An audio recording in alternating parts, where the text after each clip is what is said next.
Colorado Detroit native who police say was one of the most infamous motorcycle gang leaders in U.S. history died Sunday while serving a life sentence in a federal prison.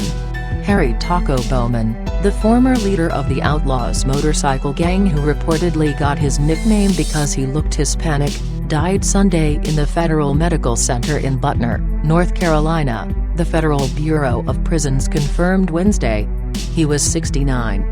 Although he was president of one of the nation's most notorious outlaw motorcycle gangs, police said Bowman kept a low profile during much of his criminal career, until his photo was plastered in post offices throughout the United States in 1998, when the FBI put him on its most wanted list. Federal authorities offered a $50,000 reward for information leading to his arrest, after he was indicted on murder and other charges in 1997. The indictment claimed Bowman's notoriety in biker circles rivaled that of Hells Angels leader Sonny Barger. After the FBI put him on its most wanted list, Bowman went into hiding. He was arrested in June 1999 in a home on Griggs Drive in Sterling Heights and convicted in Tampa Bay, Florida, in 2001 of the murders of rival gang members, fire bombings, racketeering, conspiracy and other charges. He was sentenced to serve 2 life prison sentences plus 83 years. He was quite a charismatic guy, said Philip Reich, who served on the Detroit Police Department's motorcycle gang detail from 1985 to 1991. I can't say I admired what he did for a living, but I admired his leadership abilities. But we did our best to put him away. Reich, who retired in 2007, said Bowman lived with his wife and his 2 daughters, who were enrolled in private schools. Taco's family lived in a modest home in Grosse Pointe Farms, and he drove around in a bulletproof Cadillac, Reich said.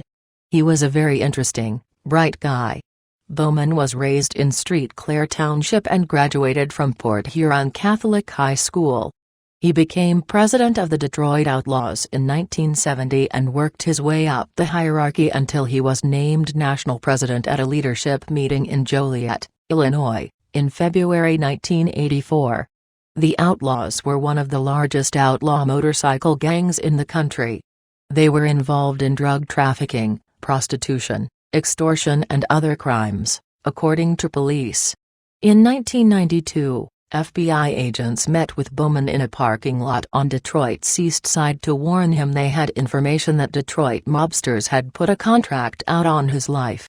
Details of the unusual meeting, in which federal agents attempted to protect the head of an outlaw motorcycle gang they were investigating, were contained in an indictment against Detroit mob leader Jack Taco. Federal agents got wind of the contract while listening to a wiretap planted in the vehicle of 2 mafia enforcers, who discussed killing Bowman as they drove by the motorcycle gang leader's home. When FBI agents met with Bowman to inform him of the murder scheme against him, they said in the Taco indictment that they had to convince him they weren't trying to set him up. The first time I encountered Taco was in 1980, Reich said. At the time, he lived in the Outlaws clubhouse, on Detroit's East Side, but he hung out in a topless bar called the Please Station, a little hole in the wall on 7 Mile, just west of Van Dyke. Taco went there quite a bit. In those days, a lot of the bikers were agents to the strippers. In addition to the Outlaws' illegal money-making schemes, they also ran legitimate businesses, Reich said.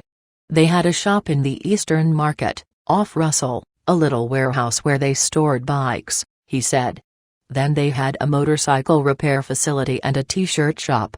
So he had his hand in a lot of businesses where he made legitimate money.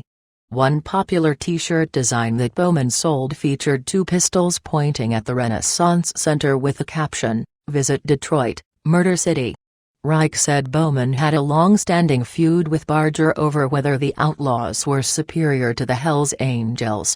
It was an ongoing thing over who had the better club, Reich said. We have no known Hells Angels in Michigan, and that's because the Outlaws are here. That's why there are very few outlaws on the West Coast, that's Hells Angels territory. It was like the Hatfields and McCoys, Reich said. They hated each other,